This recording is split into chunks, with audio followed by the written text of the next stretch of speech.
नमस्कार दोस्तों, स्वागत है आपका हमारे YouTube चैनल जीके ट्रैकर पे।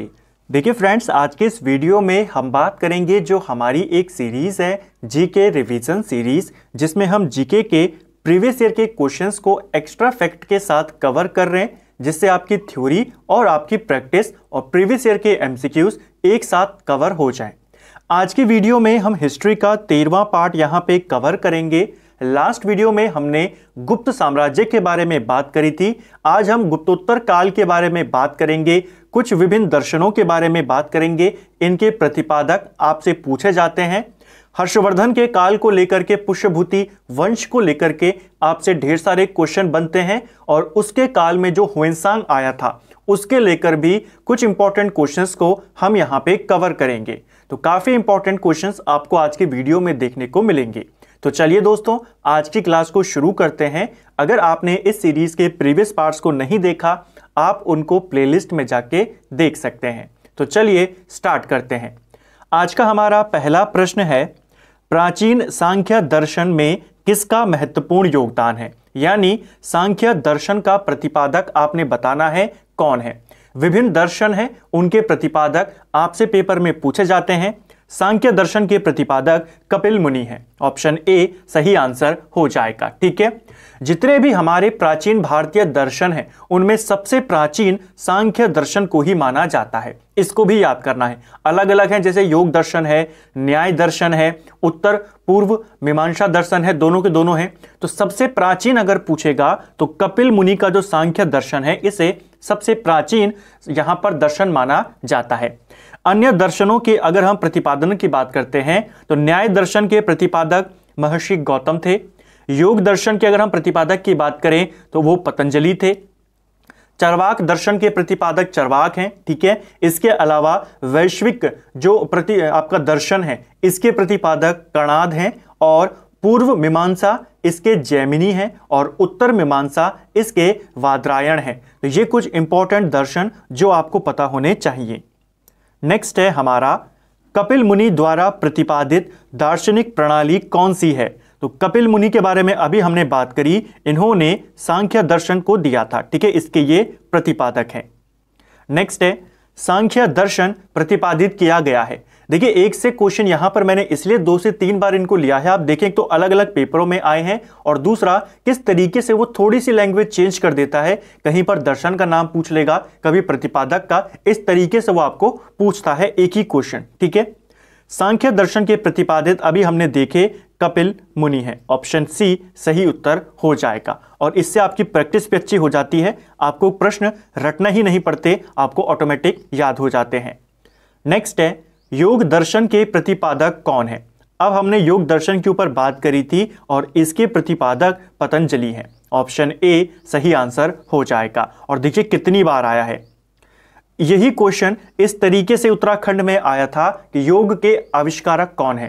तो योगा के आविष्कारक भी पतंजलि को माना जाता है। ठीक है, ऑप्शन सी सही आंसर हो जाएगा। और यही कौन है? योग दर्शन के प्रतिपादक हैं। ठीक है, चलिए, निम्नलिखित में से कौन एक अष्टांग योग का अंश नहीं है? देखिए, जो पतंजलि का आपका योग दर्शन है, इसमें उन्होंने 8 अंगों के बारे में बताया है योगा के। ठीक है, जिसे हम अष्टांग योग कहते हैं।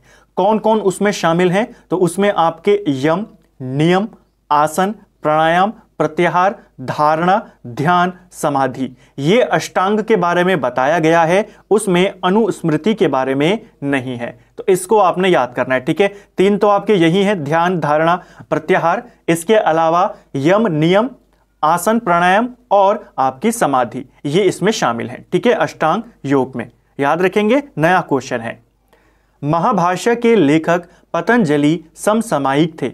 जो महाभाष्य है, ठीक है, इसके जो लेखक है पतंजलि, ये किसके समकालीन थे? सभी जानते हैं ये पुष्यमित्र शुंग के समकालीन थे। पुष्यमित्र शुंग, जिसने अंतिम मौर्य सम्राट बृहद्रथ की हत्या करी और मगध पर शुंग वंश की स्थापना करी। कब करी थी इसने शुंग वंश की स्थापना? 184 ईस्वी में। ठीक है। और इसी के काल के थे महाभाष्य के रचयिता पतंजलि, ठीक है। इसी पतंजलि ने जो ये महाभाष्य ग्रंथ लिखा है, इससे जानकारी मिलती है कि इस पुष्यमित्री शुंग ने 2 अश्वमेध यज्ञ करवाए थे। कहां जानकारी मिलती है? पतंजलि के महाभाष्य ग्रंथ में, ठीक है। नेक्स्ट है, केवल प्रत्यक्ष प्रमाण को कौन स्वीकार करता है? तो इनमें से कौन सा दर्शन है जो केवल प्रत्यक्ष प्रमाण को स्वीकार करता है? सही आंसर है चरवाक दर्शन। ऑप्शन बी हमारा सही उत्तर हो जाएगा। चरवाक दर्शन केवल प्रत्यक्ष को ही यहां पर प्रमाण के रूप में स्वीकार करता है, ठीक है। अधोलिखित में से कौन एक चरवाक के अनुसार सर्वोच्च मूल्य है? देखिए, चरवाक दर्शन के प्रतिपादक चरवाक हैं। चरवाक दर्शन को लोकायत दर्शन भी बोला जाता है। इसको भी आपने याद करना है। अगर आपसे पूछ लिया जाए लोकायत दर्शन के प्रतिपादक कौन है, तो लोकायत दर्शन को ही चरवाक दर्शन कहते हैं और इसके प्रतिपादक चरवाक होंगे। और इनके अनुसार सर्वोच्च मूल काम को इन्होंने बताया है। ऑप्शन सी हमारा सही आंसर हो जाएगा, ठीक है। इसको याद करना है। नेक्स्ट है, चरवाक दार्शनिक प्रणाली क्या कहलाती है? तो जिसके बारे में हमने ऊपर बात करी। और प्रश्न देखिए 2021 का प्रश्न है। तो नए नए प्रश्न भी आपको यहां पर मिल जाते हैं पुराने प्रश्नों के साथ, क्योंकि यही सारी चीजें आपसे पेपर में आती हैं। तो चरवाक दर्शन प्रणाली को लोकायत प्रणाली भी बोला जाता है, जैसा हमने ऊपर बात करी। इसको याद करना है, ठीक है। नेक्स्ट है, न्याय दर्शन को प्रचारित किया था। तो न्याय दर्शन के प्रतिपादक कौन हैं? ऊपर मैंने आपको सभी दर्शनों के जो प्रतिपादक हैं उनके हमने नाम देखे थे। न्याय दर्शन के प्रतिपादक हैं आपके महर्षि गौतम। ऑप्शन सी सही उत्तर हो जाएगा। न्याय दर्शन के संस्थापक कौन है? ये भी उत्तराखंड में, देखिए दर्शनों से उत्तराखंड में भी काफी क्वेश्चन आपके बनते हैं और ये सभी क्वेश्चन इंपॉर्टेंट है। यहां पे तो केवल आपको एक पेपर में दिखाता है कि यहां पर आया है, इससे कई ज्यादा पेपरों में ये आपसे पूछा गया है, ठीक है। न्याय दर्शन के संस्थापक हमने अभी देखा महर्षि गौतम थे। Option C. न्याय दर्शन का प्रवर्तक कौन है? अब कहीं पे संस्थापक है, कहीं पर प्रतिपादक है, कहीं पर प्रवर्तक है। तीनों एक ही आंसर होंगे, महर्षि गौतम, ठीक है। कपिल ने सांख्य दर्शन दिया था। मीमांसा के प्रणेता कौन है? देखिए, मीमांसा के प्रणेता की अगर हम बात करते हैं तो इसके प्रणेता हैं जैमिनी। ऑप्शन डी हमारा सही उत्तर यहां पर हो जाएगा। मीमांसा 2 है आपकी, एक है आपकी पूर्व मीमांसा और एक है उत्तर मीमांसा, ठीक है। पूर्व मीमांसा के प्रतिपादक हैं जैमिनी। अगर नाम लेकर होता, यहां पर जो दूसरा है उत्तर मीमांसा, इसके जो प्रतिपादक हैं वादरायण, वो ऑप्शन में है नहीं, तो ऑटोमेटिकली हम इनको टिक करेंगे। लेकिन अगर नाम लेकर पूछ लिया जाए पूर्व मीमांसा उत्तर मीमांसा, तो पूर्व मीमांसा के जैमिनी हैं और उत्तर मीमांसा के वादरायण हैं, ठीक है। इनको आपने याद करना है। नेक्स्ट है, कर्म का सिद्धांत संबंधित है। तो कर्म का सिद्धांत किससे संबंधित है? कर्म का सिद्धांत आपके मीमांसा से संबंधित है। ऑप्शन बी सही उत्तर हो जाएगा, ठीक है। नेक्स्ट है हमारा, निम्न में से किस दर्शन का मत है कि वेद शाश्वत सत्य है? तो वेदों को शाश्वत सत्य कौन से दर्शन में माना गया है? मीमांसा दर्शन में। ऑप्शन सी सही उत्तर हो जाएगा। नेक्स्ट है हमारा, अपूर्व का सिद्धांत किससे संबंधित है? देखिए, अपूर्व का अगर हम बात करते हैं, अपूर्व का सिद्धांत आपके मीमांसा दर्शन से संबंधित है। मीमांसा दर्शन में एक अदृश्य शक्ति की कल्पना की गई है जो कर्म और उसके फल के बीच की कड़ी मानी गई है और इसी को अपूर्व बोला जाता है, ठीक है। इसको याद करना है। कहां पर है अपूर्व का सिद्धांत? मीमांसा दर्शन में। निम्न में से किस भारतीय दर्शन ने परमाणु सिद्धांत का प्रतिपादन किया था? तो परमाणु सिद्धांत का प्रतिपादन ये किया था आपके वैश्विक ने, ठीक है। ऑप्शन डी सही उत्तर हो जाएगा। जो वैशेषिक दर्शन है आपका, वैशेषिक दर्शन के जो प्रतिपादक हैं इनका नाम है कणाद, ठीक है। और इन्होंने ही वैशेषिक दर्शन का प्रतिपादन किया, जिससे हमें परमाणु सिद्धांत का प्रतिपादन भी हमें मिलता है इसी दर्शन से, ठीक है। याद करेंगे। नेक्स्ट है, निम्नलिखित युग्मों में से कौन सा एक भारतीय षड दर्शन का भाग नहीं है? षड दर्शन यानी 6 दर्शनों का एक समूह, इसमें से कौन शामिल नहीं है उसको देखते हैं। पहले आपको पता होना चाहिए कि भारतीय षड दर्शन में वो 6 दर्शन कौन कौन शामिल हैं। तो एक आपका मीमांसा, एक आपका वेदांत, तीसरा न्याय, चौथा वैशेषिक, पांचवा सांख्य और छठा योग। ये 6 मिलाकर बनाते हैं आपका षड दर्शन। ठीक है, इसमें ये दोनों शामिल नहीं है। इन 6 का नाम आपको याद करने हैं, पूछे जाएंगे। लोकायत दर्शन किसको कहा जाता है? अभी हमने ऊपर बात करी कि लोकायत दर्शन के प्रतिपादक कौन है? चरवाक। इसी को चरवाक दर्शन भी कहते हैं। ठीक है, और कब का क्वेश्चन है? नया क्वेश्चन है। ठीक है, नेक्स्ट है हमारा अद्वैत दर्शन के संस्थापक कौन है? तो अद्वैत दर्शन इसके संस्थापक हैं आदि गुरु शंकराचार्य। ऑप्शन ए हमारा सही उत्तर हो जाएगा। ठीक है, शंकराचार्य ने जो प्रस्थान त्रयी थे, प्रस्थान त्रयी में आपके कौन कौन शामिल हैं? लास्ट वीडियो में हमने बात करी थी उपनिषद, ब्रह्मसूत्र और भगवत गीता। इनके ऊपर उन्होंने भाष्य लिखा और अद्वैतवाद के उन्होंने समर्थन किया, अद्वैत दर्शन का प्रतिपादन किया। क्वेश्चन बनेगा आपसे, जो प्रस्थान त्रयी है इसमें कौन शामिल है? इसके ऊपर भाष्य किसने लिखा, यानी टीका किसने लिखा? तो शंकराचार्य ने लिखा और अद्वैत दर्शन का उन्होंने समर्थन किया। ठीक है, शंकर के दर्शन को कहा जाता है, शंकर यानी शंकराचार्य की यहां पर बात हो रही है, इनके दर्शन को क्या बोला जाता है? अद्वैतवाद बोला जाता है। नया क्वेश्चन है, याद करेंगे। देखिए सभी क्वेश्चन इंपॉर्टेंट हैं, लेकिन जो हाल ही के हैं, जो पिछले 2-3 वर्षों के हैं, वो ज्यादा आपके लिए इंपॉर्टेंट हो जाते हैं। बाकी सभी क्वेश्चन यहां पर सिलेक्टेड हैं और ऐसे क्वेश्चन हैं जो हर एग्जाम में आपको पूछे जाते हैं। बहुत बार लगातार पिछले 10-12 सालों से आपसे आते ही ये एग्जाम में रहते हैं, चाहे वो केवल पीसीएस की बात नहीं, चाहे वो आपका ग्रुप सी हो, चाहे आपका वो रेलवे हो, एसएससी हो, कोई भी क्षेत्र का हो। ठीक है, नेक्स्ट है प्रच्छन्न बौद्ध किसे कहा जाता है? देखिए प्रच्छन्न बौद्ध के अनुसार यहां पर जो नाम दिया गया है ये शंकराचार्य को दिया गया है, तो प्रच्छन्न बौद्ध आदि गुरु शंकराचार्य को बोला जाता है। ठीक है, निम्नलिखित में से अद्वैत वेदांत के अनुसार किसके द्वारा मुक्ति प्राप्त की जा सकती है? तो अद्वैत वेदांत के अनुसार मुक्ति ज्ञान के द्वारा प्राप्त की जा सकती है। ऑप्शन ए सही आंसर हो जाएगा। ठीक है, इसको आपने याद करना है। नेक्स्ट है हमारा विशिष्ट अद्वैत सिद्धांत के संस्थापक कौन है? देखिए ऊपर हमने बात करी अद्वैत सिद्धांत के बारे में, जिसके प्रतिपादक आदि गुरु शंकराचार्य थे, लेकिन उनके जो सिद्धांत थे उनके विरोध में, उनकी प्रतिक्रिया के रूप में एक और सिद्धांत निकला जिसे हम विशिष्ट अद्वैत सिद्धांत कहते हैं, और इसके प्रतिपादक रामानुजाचार्य थे। ठीक है, तो दोनों याद करने हैं। अद्वैत सिद्धांत पूछेगा तो शंकराचार्य, विशिष्ट अद्वैत सिद्धांत पूछेगा तो रामानुजाचार्य। ठीक है, नया है, इसको भी आपने याद करना है। अगर हम बात करते हैं वल्लभाचार्य की, तो वल्लभाचार्य ने शुद्ध अद्वैतवाद का सिद्धांत दिया था, और अगर हम माधवाचार्य की बात करते हैं तो इन्होंने केवल द्वैतवाद का सिद्धांत दिया था। निम्न में से किसका संबंध वेदांत दर्शन के साथ नहीं है? देखिए वेदांत दर्शन के साथ इनमें से शंकराचार्य भी शामिल हैं, रामानुज शामिल हैं, माधवाचार्य शामिल हैं। अभिनव गुप्त जो थे ये आपके तंत्र और अलंकार शास्त्र से संबंधित हैं। वेदांत दर्शन और जो दर्शन प्रतिपादित किए हैं जिसमें अद्वैतवाद दर्शन शामिल है, ठीक है, शंकराचार्य का, विशिष्ट अद्वैतवाद रामानुजाचार्य का, माधवाचार्य का द्वैतवाद, ये सारे इसमें शामिल हैं, लेकिन इनका संबंध इस क्षेत्र से नहीं है। ठीक है, निम्न कथनों पर विचार कीजिए तथा नीचे दिए गए कूट से सही उत्तर को चुनिए। तो चलिए इनको देखते हैं। पहला स्टेटमेंट दिया है कि विक्रम संवत 58 ईसा पूर्व के प्रारंभ हुआ था, तो ये आपका सही है। जैसा हमने बात करी थी, कहीं पर 57 ईसा पूर्व है, कहीं पर 58 ईसा पूर्व है। आपको ऑप्शन में जो दिखेगा उन दोनों को आपने सही करना है, क्योंकि 58 को भी सही माना जाता है, तो इसको हम सही यहां पर मानेंगे। दूसरा है शक संवत 78 से शुरू हुआ, सन 78 से, तो ये भी आपका बिल्कुल सही है। जो शक संवत है इसकी शुरुआत 78 ईस्वी से होती है, जो कनिष्क राजा था कुषाण वंश का, वो करता है। तीसरा है गुप्त काल सन 319 से आरंभ हुआ, तो इसे भी हम यहां पे सही मानेंगे। ऑप्शन सी भी सही उत्तर है, क्योंकि हम जानते हैं, हमने लास्ट वीडियो में बात करी थी कि गुप्त वंश का संस्थापक कौन था? श्री गुप्त था, लेकिन वो शुरुआत में स्वतंत्र राजा नहीं था।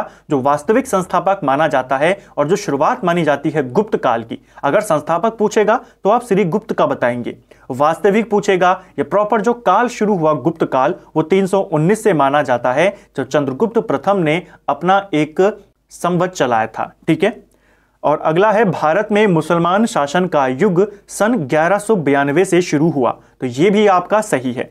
1192 में तराइन का दूसरा युद्ध होता है पृथ्वीराज चौहान और जो मोहम्मद गौरी था इनके बीच में, ठीक है, जिसमें गौरी जीत जाता है, पृथ्वीराज चौहान हार जाते हैं और उसी के बाद भारत में इनकी शुरुआत यहां पे हो जाती है।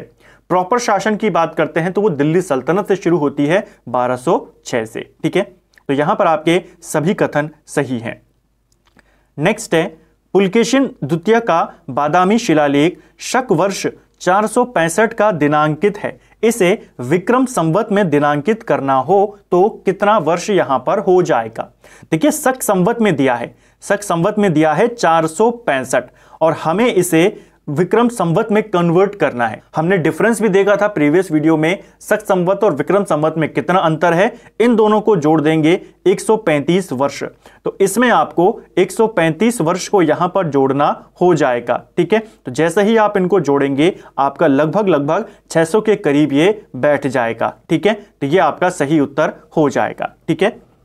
नेक्स्ट है एक चालुक्य अभिलेख की तिथि अंकन में शक संवत का वर्ष 556 दिया हुआ है, इसका तुल्य वर्ष बताइए। अब यहां पे शक संवत दिया है और हमें इसका तुल्य वर्ष यानी ईस्वी निकालनी है, ठीक है। तो इसको कैसे करेंगे? देखिए इसने दिया है शक संवत, यहां पर आपकी ईस्वी है। शक संवत हम जानते हैं 78 ईस्वी में शुरू करी थी कनिष्क ने, ठीक है, और हमें ये दिया है, हमें ईस्वी चाहिए। तो ईस्वी निकालने के लिए हम इसके साथ 78 को जोड़ देंगे क्योंकि ये शक संवत है। जैसे ही हम इसमें 78 को जोड़ेंगे हमें ईस्वी प्राप्त हो जाएगी। तो 78 को इसमें जोड़ेंगे तो आपको कितना मिल जाएगा? इसके अंदर 634 ईस्वी इसका उत्तर हो जाएगा। तो इसमें आपको क्या जोड़ना था? 78। रिलेशन हमने इनके प्रीवियस वीडियो में देखे थे, ठीक है, इस तरीके से इनको निकालते हैं। पुराणों के अनुसार चंद्रवंशी या शासकों का मूल स्थान कहां था? तो पुराणों के अनुसार जो चंद्रवंशीय शासक थे इनका जो मूल स्थान है प्रतिष्ठानपुर है। ऑप्शन सी सही उत्तर है। मौखरी शासकों की राजधानी कहां थी? देखिए मौखरी शासकों की अगर हम बात करते हैं, मौखरियों की राजधानी कन्नौज में थी। ऑप्शन बी सही उत्तर हो जाएगा, ठीक है। गुप्त वंश के पतन से लेकर आरंभिक 7वीं शताब्दी में हर्षवर्धन के उत्थान तक उत्तर भारत में निम्नलिखित में से किन राज्यों का शासन था? देखिए गुप्त वंश का जब पतन हुआ उसके बाद कई सारे छोटे छोटे राजवंश निकल कर आए, जिनमें सबसे शक्तिशाली राजवंश जो था वो हर्षवर्धन का पुष्यभूति वंश था, जिसे हम वर्धन वंश भी कहते हैं। उसके बारे में भी हम बात करेंगे। ये पूछ रहा है कि उत्तर भारत में और कौन कौन से वंश निकल कर आए। तो एक वंश था मगध का जो गुप्त वंश वहां पे शासन कर रहा था बहुत छोटे जगहों पर, ठीक है। दूसरा थानेश्वर में पुष्यभूति वंश की स्थापना हो गई, इन्होंने अपने आप को स्वतंत्र घोषित किया। इसी वंश में बाद में हर्षवर्धन आएगा। चौथा कन्नौज में मौखरी था जिसमें ग्रहवर्मा प्रथम था, ठीक है। और इसके बाद आपका वल्लभी में मैत्रक शासक शासन कर रहे थे। तो ये 4 इंपॉर्टेंट शासक थे जो गुप्त वंश के बाद उभर कर आए थे, ठीक है। पहला, तीसरा, चौथा और छठवां। तो सही आंसर हो जाएगा ऑप्शन बी। नेक्स्ट है हमारा हर्ष के समय की सूचनाएं किसकी पुस्तकों में निहित हैं? तो हर्षवर्धन के काल की जानकारियां हमें इनमें से आपने बताना है, ठीक है। सही आंसर हो जाएगा कल्हण। ऑप्शन बी सही उत्तर हो जाएगा। देखिए जो कल्हण की रचना है राज तरंगिणी, ये विशेषकर हमें कश्मीर के इतिहास की जानकारी देती है, लेकिन कुछ जानकारी हर्षवर्धन के काल की भी हमें मिलती है। हर्षवर्धन के काल की जो विस्तृत जानकारी हमें मिलती है वो बाण भट्ट की एक रचयिता है हर्षचरित, इसमें मिलती है, लेकिन वो यहाँ पे है नहीं। कल्हण में हमें थोड़ी बहुत जानकारी मिलती है। हरिसेन और कालिदास ये हर्षवर्धन के समकालीन ही नहीं थे, उससे पहले के काल के थे, तो इनका तो इससे कोई भी संबंध नहीं है। हर्षचरित्र नामक पुस्तक किसने लिखी है? तो हर्षचरित अभी हमने देखी, इससे हमें हर्षवर्धन के काल की इतिहास की जो जानकारियां मिलती हैं उसका ये प्रमुख स्रोत है और इसके रचयिता है बाण भट्ट, ठीक है। बाण भट्ट हर्षवर्धन का दरबारी कवि था, ठीक है। नेक्स्ट है हर्ष के साम्राज्य की राजधानी कहां स्थित थी? देखिए हर्षवर्धन के अगर हम साम्राज्य की राजधानी की बात करते हैं तो ये कन्नौज में स्थित थी, इसे आपने याद करना है। देखिए हर्षवर्धन पुष्यभूति वंश का एक राजा था। पुष्यभूति वंश जिसे हम वर्धन वंश भी कहते हैं। जो ये पुष्यभूति वंश था, ठीक है, ये जो थे ये गुप्त लोगों के, जो गुप्त राजा थे उनके सामंत थे, लेकिन बाद में इन्होंने अपने आप को स्वतंत्र घोषित कर दिया, ठीक है। पुष्यभूति वंश का संस्थापक अगर आपसे पूछा जाएगा तो पुष्यभूति ही नाम का एक व्यक्ति था जो इस वंश का संस्थापक था और उसने अपनी राजधानी थानेश्वर में बनाई थी। इसीलिए पुष्यभूति वंश की शुरुआती राजधानी पूछेगा तो आप थानेश्वर को बताएंगे। जो इस वंश का पहला सबसे शक्तिशाली और पहला सबसे स्वतंत्र राजा जो आया उसका नाम था प्रभाकर वर्धन। पूछा जाएगा पुष्यभूति वंश का संस्थापक बताइए तो आप बताएंगे पुष्यभूति। पूछेगा पुष्यभूति वंश का प्रथम स्वतंत्र राजा कौन था, तब आप प्रभाकर वर्धन का नाम बताएंगे। इसी प्रभाकर वर्धन की एक बेटी थी जिसका नाम था राज्यश्री और दो बेटे थे जिनके नाम थे राज्यवर्धन और हर्षवर्धन। ठीक है, जो इसकी बेटी थी राज्यश्री, इसका विवाह कन्नौज का एक राजा था जिसका नाम था ग्रहवर्मा, मौखरी शासक, उसके साथ हो जाता है। मौखरी शासक जो ग्रहवर्मा था उसके दो महत्वपूर्ण दुश्मन थे, एक था मालवा का राजा देवगुप्त और एक गौड़ यानी बंगाल का राजा शशांक। ठीक है, ये दोनों मिलकर जो ग्रहवर्मा था उसकी हत्या कर देते हैं और जो इनकी बहन थी राज्यश्री उसको बंदी बना लेते हैं, लेकिन वो वहां से भाग जाती है, जंगलों में कहीं चली जाती है। उसके बाद राज्यवर्धन की भी हत्या हो जाती है और 606 ईस्वी में हर्षवर्धन गद्दी पर बैठता है। राजा बनते ही ये सबसे पहले अपनी बहन की खोज करवाता है और उसे कन्नौज की शासिका बना देता है और फिर कुछ समय के बाद उसका सहयोग करने के लिए अपनी राजधानी भी कहां ले जाता है, कन्नौज में ले जाता है। तो ये राजा बनते ही इसने किया था, तो साम्राज्य की राजधानी पूछा है कन्नौज होगा। पुष्यभूति वंश की अगर आपसे पूछी जाती प्रारंभिक राजधानी तो थानेश्वर में होती, लेकिन इसकी राजधानी कहां थी, कन्नौज। इसे आपको याद करना है, इसीलिए मैंने आपको ये छोटी सी स्टोरी बताई। नेक्स्ट है, सम्राट हर्ष ने अपनी राजधानी थानेश्वर से कहां स्थानांतरित करी थी, तो कहां पर इसने ट्रांसफर करी थी, कन्नौज में करी थी। ठीक है, थानेश्वर से ये कन्नौज लेकर गया। नेक्स्ट है हमारा, सम्राट हर्षवर्धन ने दो महान धार्मिक सम्मेलनों का आयोजन किया था। ये कहां पर किया था, तो ये किया था एक कन्नौज में और एक प्रयाग में। ठीक है, हर्षवर्धन ने महायान शाखा थी जो बौद्ध धर्म की, उसके प्रचार के लिए कन्नौज में वो एक सम्मेलन आयोजित करता है, एक सभा का आयोजन करता है। और इसके अलावा हर 5वें साल वो प्रयाग में भी एक बहुत ही बड़े समारोह का आयोजन करता था। जो प्रयाग में आयोजित होता था उसे महामोक्ष परिषद बोला जाता था। ठीक है, और ये हर्षवर्धन के हर 5वें साल में, जो शासनकाल था 606 में शुरू हुआ था, तो हर 5वें साल में प्रयाग में ये सम्मेलन होता था। जो इसका 6वां सम्मेलन था जो 635 में हुआ, उसमें ह्वेनसांग भी शामिल था। क्वेश्चन बनता है ह्वेनसांग ने कौन से वाले सम्मेलन में भाग लिया, तो 6ठे सम्मेलन में भाग लिया था। ठीक है, उत्तर प्रदेश में स्थित वह स्थल जहां हर्षवर्धन ने बौद्ध महासम्मेलन का आयोजन किया, तभी हमने ऊपर देखा कन्नौज और प्रयाग में। ठीक है, ऑप्शन बी। नेक्स्ट है हमारा, नर्मदा नदी पर सम्राट हर्ष के दक्षिणवर्ती अग्रगमन को किसने रोका था। देखिए, हर्षवर्धन ने उत्तर भारत के लगभग सभी शासकों को, सभी राज्यों को यहां पर जीत लिया था। ह्वेनसांग के अनुसार हर्षवर्धन ने 5 प्रमुख उत्तर भारत के राज्य, जिसमें पंजाब, कन्नौज, बंगाल, मिथिला और उड़ीसा ये शामिल थे, इनको जीत लिया था। और बाणभट्ट कहता है कि इन 5 के अलावा उसने सिंध को भी जीता, नेपाल को भी जीता और हिम प्रदेश को भी उसने पूरा जीत लिया था। यानी पूरे उत्तर भारत में कवर ये कर चुका था। उसके बाद ह्वेनसांग दक्षिण भारत की तरफ बढ़ा, लेकिन नर्मदा नदी के तट पर हर्षवर्धन का एक प्रमुख युद्ध होता है चालुक्य राजा पुलकेशिन द्वितीय के साथ। और इस युद्ध में पुलकेशिन द्वितीय हर्षवर्धन को दक्षिण की ओर बढ़ने से रोक देता है। यह क्वेश्चन बहुत बार आता है, कौन से राजा ने हर्षवर्धन को पराजित किया, पुलकेशिन द्वितीय। कौन सी नदी के तट पर किया, नर्मदा नदी पर। इस युद्ध की जानकारी हमें कहां से मिलती है, तो एक प्रशस्ति लेख है, एहोल प्रशस्ति लेख। ठीक है, इसके रचयिता रवि कीर्ति हैं जो पुलकेशिन द्वितीय के दरबारी थे। और यहीं से हमें जानकारी मिलती है कि इन दोनों के बीच एक लड़ाई हुई नर्मदा नदी के तट पर, जिसमें हर्षवर्धन पराजित हुआ और दक्षिण की तरफ नहीं बढ़ पाया। ठीक है, निम्नलिखित शासकों में से किसने हर्षवर्धन को पराजित किया था, वही क्वेश्चन है पुलकेशिन द्वितीय।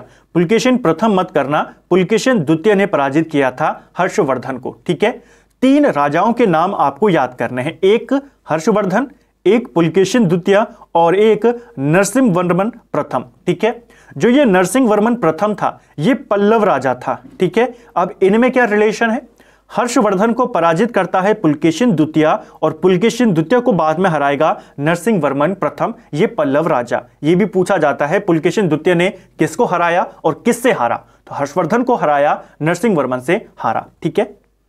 चालुक्य शासक पुलकेशिन की हर्ष पर विजय का वर्ष क्या था, तो हर्ष पर विजय का वर्ष था 618 ईस्वी। ये जो इन दोनों के बीच लड़ाई मानी जाती है आपके हर्षवर्धन और पुलकेशिन द्वितीय के बीच, ये 618 ईस्वी की मानी जाती है। ठीक है। नेक्स्ट है, कवि बाण निवासी था। बाण भट्ट की बात हो रही है और ये आपका आंसर हो जाएगा ऑप्शन डी, इनमें से कोई नहीं। ठीक है।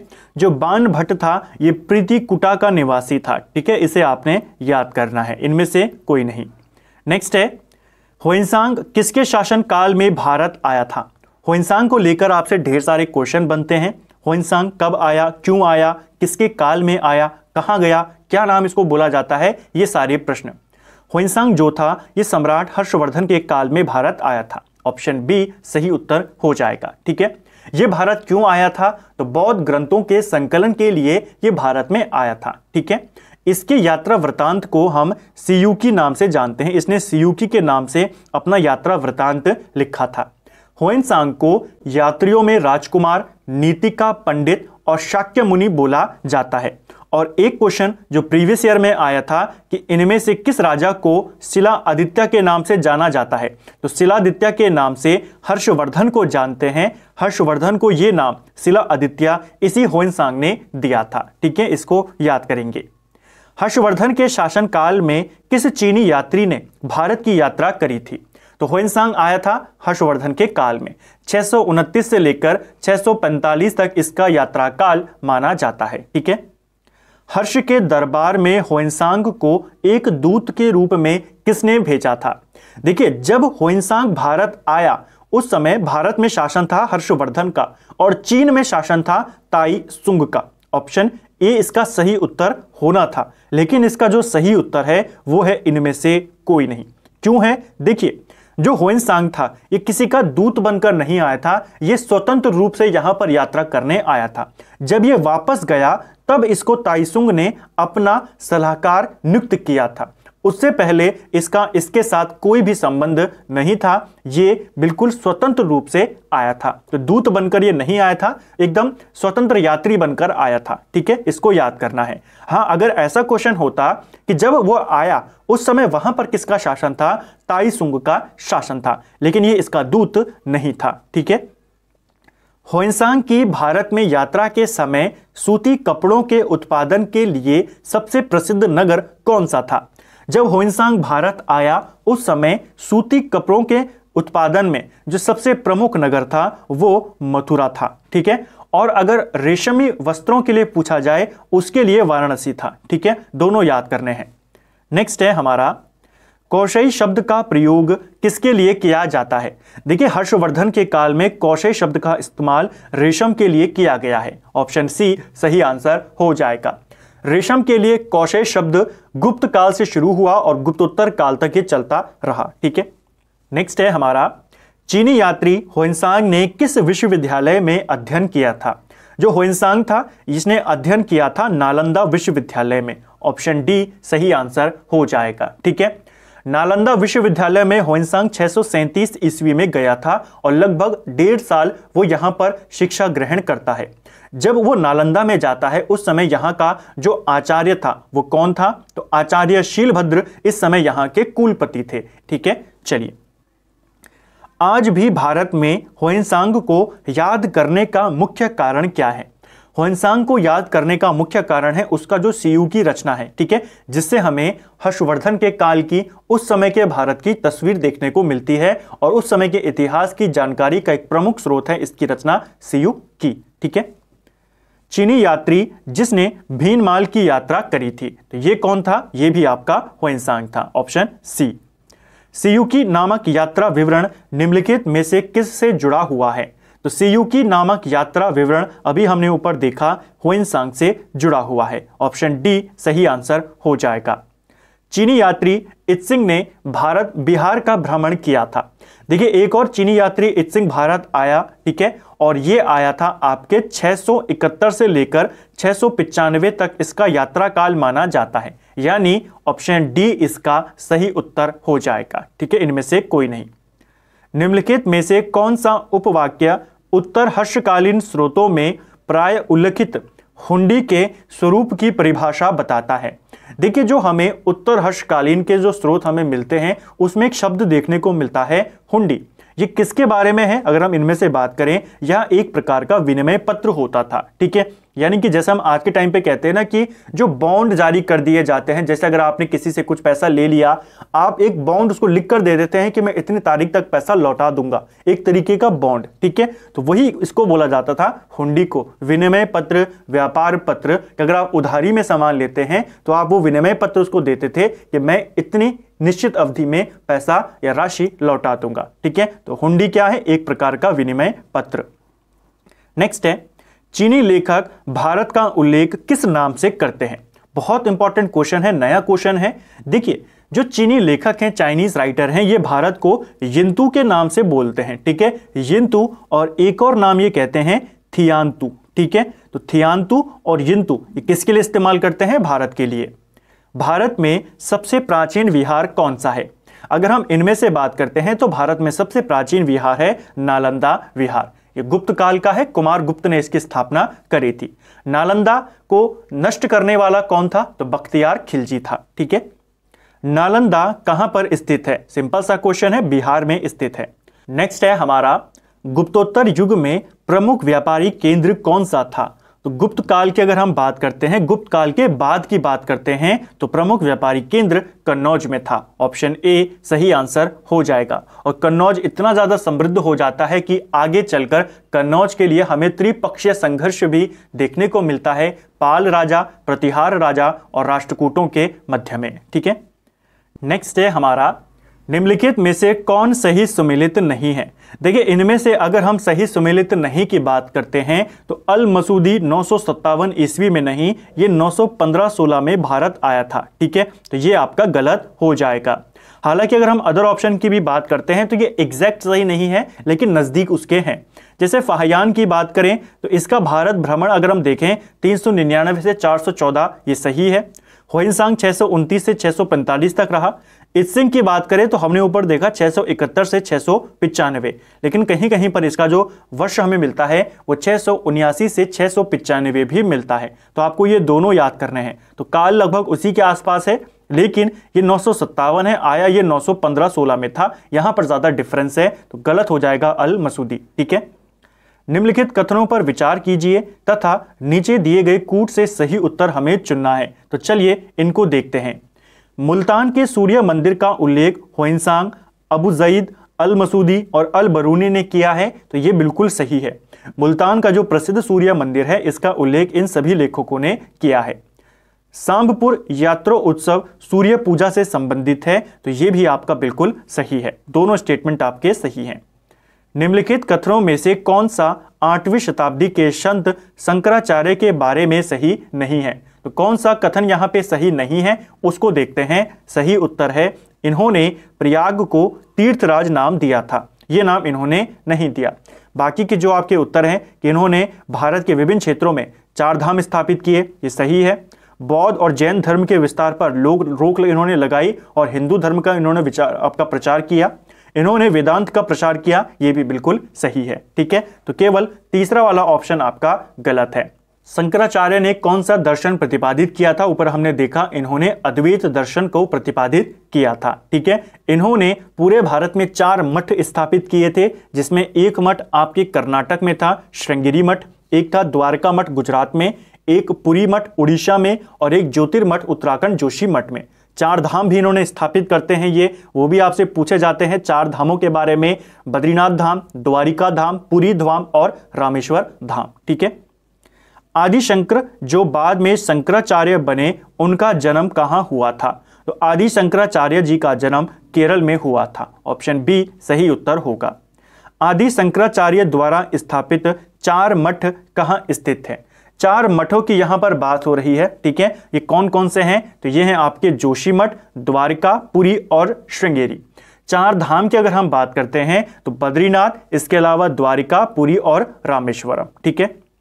नेक्स्ट है हमारा निम्नलिखित में से कौन सा 4 धाम में सम्मिलित नहीं है? तो 4 धाम में आपका पुरी, द्वारिका, रामेश्वरम आते हैं, यहां पर बद्रीनाथ धाम होगा, ठीक है। नेक्स्ट है हमारा निम्नलिखित जोड़ों में से कौन जोड़ा सुमेलित नहीं है? तो इनमें से कौन सुमेलित नहीं है? देखिए, रवि कीर्ति पुलकेशिन द्वितीय के समकालीन थे, भवभूति कन्नौज के यशोवर्मन के, हरिसेन जो थे हर्षवर्धन के समकालीन नहीं थे, ये समुद्रगुप्त के समकालीन थे। दंडी की बात करें, ये नरसिंह वर्मन के समकालीन थे। तो इसको भी आपने याद करना है। तो फ्रेंड्स, ये था हमारा जीके रिवीजन सीरीज का। आज हमने हिस्ट्री का 13वां पार्ट यहाँ पे कवर किया, जिसमें हमने विभिन्न दर्शनों के प्रतिपादकों को देखा, हर्षवर्धन के बारे में बात करी, वर्धन वंश के क्वेश्चनों को देखा, ह्वेनसांग से रिलेटेड हमने प्रश्नों को देखा।